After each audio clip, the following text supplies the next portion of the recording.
Oh, hi, Victor. Hey, finally I'm here. Finally, welcome. Yeah, thank you. Long time. How is your family here? No, they're fine. Triple, Jedu. Come to our shed, yeah? Thank you. Yeah. Hey, we should go away in bed. Okay.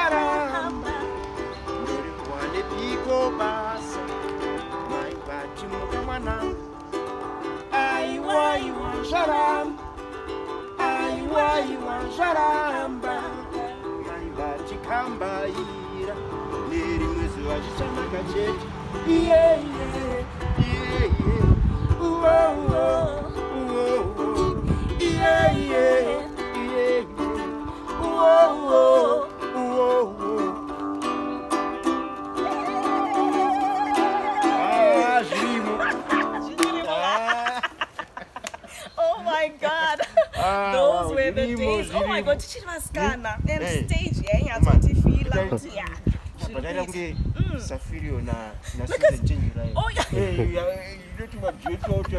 Exactly. We should do those Okay, yeah. So wow. Great. Let's do our thing and yeah, sure. Sure. All right. Okay. So let me sit this side. All right. Thank you. For visiting me finally. I'm so thrilled to be here. Yeah. Victor, I'm so excited to have you with us here at Kuzi Talks and as our celebrity inspirational guy today, Victor Kunonga. Thank you very much. Welcome. Thank you. It's been a long time. It's been too long. Like years. Yeah, years. Yeah, but we here and there we've been in touch. Yeah, we've sure. been in touch. Of course. All right. So, Victor, I just want you to introduce yourself. Like, who is Victor? Who are you? Especially besides being a musician. I think everybody knows you're a musician. I'm a man. I'm a father. Yeah. To two kids, married to Olga. Yes. What else can I say? I'm an artist. I'm a born artist. That's what I believe. Everything artistic, I like to have a hand in everything artistic. I'm a creative. I believe I'm very creative. I'm a practical person. I am athletic. I know I'm very. I've just started exercising, and I discovered I'm still 25 years old. I know, and you are into fitness as well. Like back then, when you were the little boy, Victor. Yes, you're into fitness. The stick for adult laziness has caught up, but I've gotten back to my fitness habits, which is good. So I'm a nice guy, happy guy. Yeah. Yes, that's who Victor is. Great. Yeah, he used to be Mr. Blawayo at some point. Yes. The physique part that he's letting everybody down with. Age catches up. I can't be that young always. I know. How old are you, Victor, now? I'll be turning 47. Wow. Next month. And you don't even look 47. I hope I stay this way. You're for the maintaining. next You 20 have years. maintained. You have maintained, I must say. Yeah. And do you have any siblings? Where are you from? Where were you born? Yes. I was born in Shurugu. All right. So the story goes, my parents were traveling from Mashingo, where my mother comes from. Victoria. Yeah, I'm Victoria Chaya Kwachipa Madam Mombe, that's where my mom comes from. All right. So they were traveling to Bulawayo, which is where my father used to work. Okay. So between Bulawayo and Mashingo, they had a stopover Shurugu, and that's where I was born. Oh. Yes. They just had a stopover and they were like, okay, I guess I was calling. I made them stop. All right. Yeah, of course. I made them stop. All so right, that's where I was born. Great. You were born in Shurugu. But my father comes from Wedza. Wedza. This is where he was born, Right. where you grew up, where you went to school, and before moving to Bulawayo. Yes.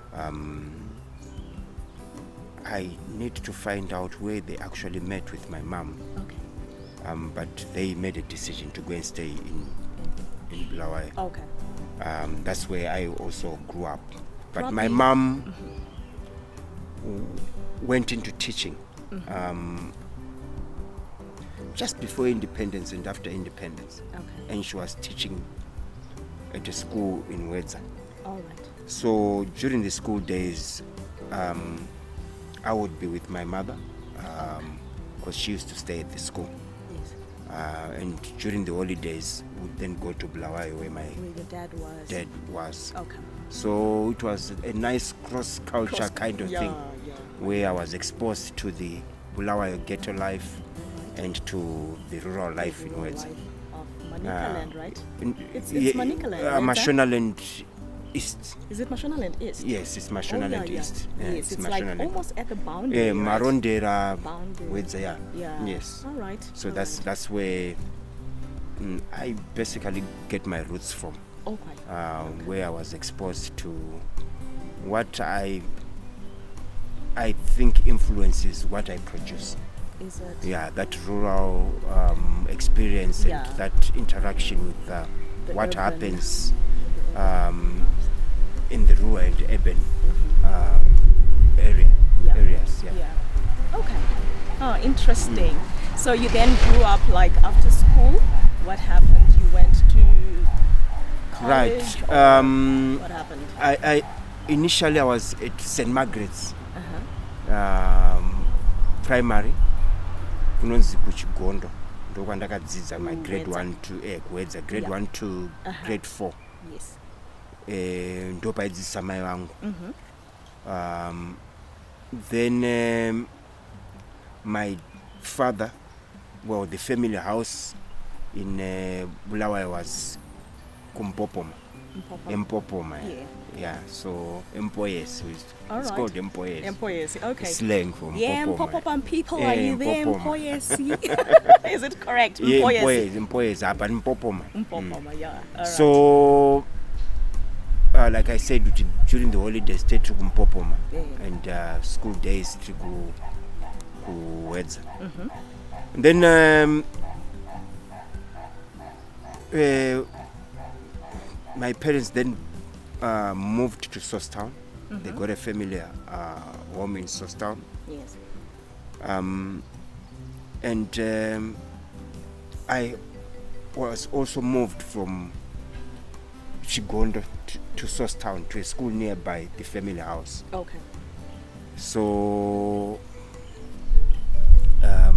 I then went to a primary school called Ubido Primary School, Was in which was Bulawayo? in Bulawayo, which was like a totally different culture, atmosphere, and everything. Because And I'm coming from a the rural, very strong rural background, and I'm also coming from this ghetto-inspired view. I was young, And you're being taken and to then I'm this being taken elite- to a an A school? they Was would it call an them A school? suburbs, you know. All right. Yeah, to a suburb school, an A school. Yes, an A That school. had nice green lawn I'd never seen in my life, you know. And That had so much life. and you know that it was of a mixed race, you know. Yeah. That had a totally different culture, you know. Yes. So yeah, so it was like a sudden Yeah. change that I needed to adopt to quickly, Yeah. So that you and fit in gain confidence in order to interact with. with everybody. Said sorry, sir. Oh.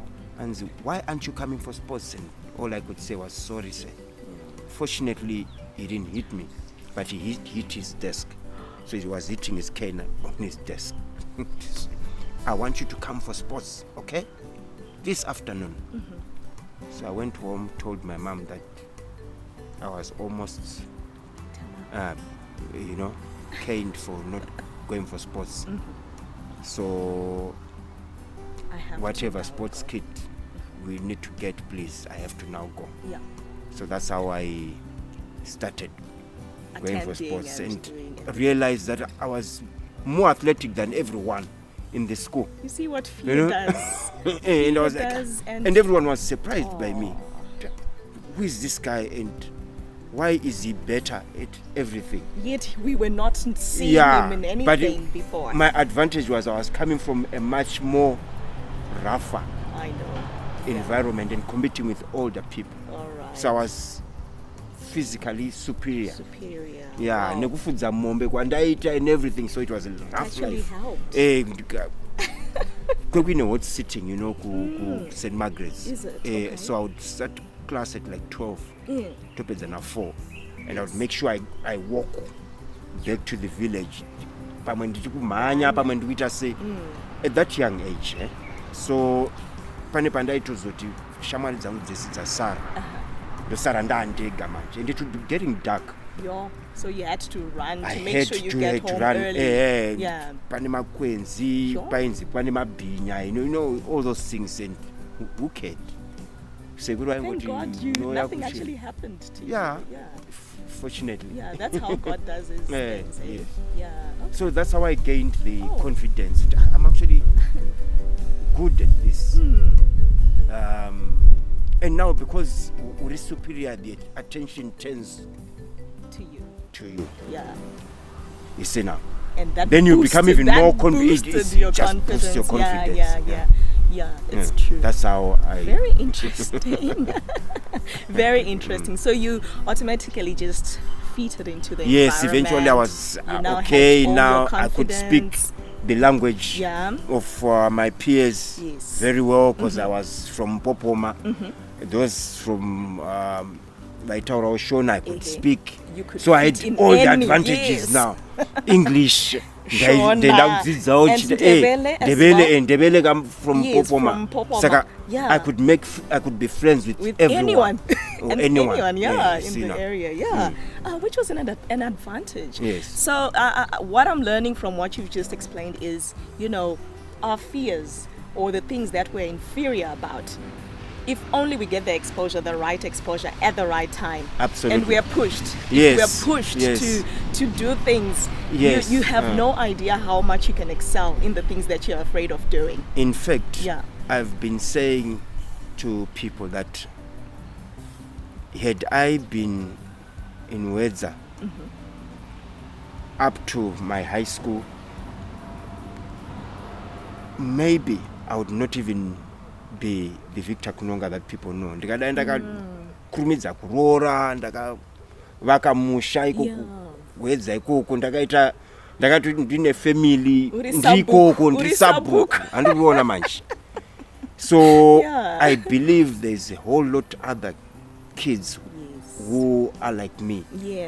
Vasina kuwana the exposure to move from point A to point B, to be exposed to the world, what they really feel or what they are good at, or even to realize their talents. Absolutely, because my talents akawanda anotongofira ikoko. My musical talents, I think, would have zvaingopera ikoko ngoti havanoridza mbira maybe zvaigona ngopera ikoko.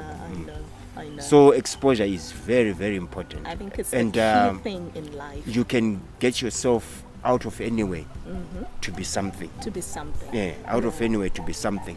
Inyaya kuti there's some people who are more fortunate than others to be exposed earlier, and there are some who are never going to get exposed. Which is a sad thing for those who will never get that exposure. So you find the average kid who is exposed goes further. The talented kid who's never exposed will die there. With their talents. And it ends unfortunately. So what would you advise maybe to the parent right now who's got their kid in the rural areas? What would you advise them in terms of the kind of exposure that probably the kid or the children need to have, but they still are staying in the rural area? They have no way of moving to the urban.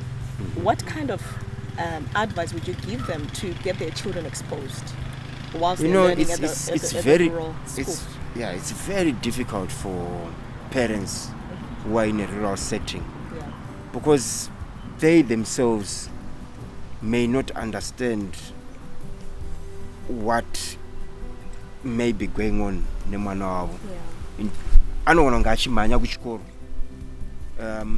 zvasiyana neenvironment yatave mazuva ano, where we take our kids for sports. We never miss our sports days, evana vedu. But kumamisha, do they do the same? Do they even attend? Do they understand the importance of what their child could be doing at that particular time or stage? It now takes the community and takes the institutions that we should build as a nation to identify potential. In fact, judging by what is happening around the world, you notice that those who are excelling were identified much earlier than most of us who are not excelling in any discipline.